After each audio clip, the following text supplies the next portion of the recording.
No, that's primitivity. Bobo yagala kulaba embaga mu ggwanga lino gende e Munyonyo. Nze nali nkyakola ku Speak Resort. Munyonyo awo nga ndi ekyala. Waliwo omwami bamuyita Kabonera. I think oba ina monopoly oba kumanda. The guy made a wedding. Kwabatu nga bakola embaga wano but quietly. Kati gwe why do you obira ku bantu? Why chiwetolole ekibuga? So kati weddings are now political congregations. Kati embaga zafuuka processions. Anamwe mutujeka amalo nedda no. Ensawo yayitawo kati. Please tokola embaga n'owubira abantu.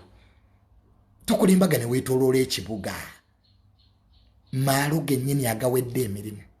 Sigwa soso okuwasa sigwa asembi. Ebyo bakabaka be babikola. Kings nga kyabazinga nti yayina kingdom gyafuga ne kati gowubirani. How okay, sikitegeera bulungi. Owubirani ayane mupi. Oya banangi eggwanga lino Museveni akyatufuga lw'amaalo. This ensikati eri upgraded nnyo. Tulabye ku mbaga z'abakwini b'Ebungereza, tulabye ku mbaga z'aba Prince Charles. Kati gwe embaga yo abantu bagenda kulya matooke na binyeebwa. Now you got you in a wedding. Oli mu Range Rover abantu bakoze embaga za nnyonyi.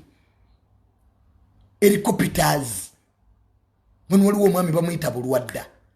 Yakola embaga nga z'helicopter. Iba nedda. Abantu be Masaka mwetereze. Amalo mangi. Masaka mwetereze. Abagagga be Masaka abamu with due respect mukomya amalo. Kola embaga netowetolola kibuga nga president. Kati to prove what?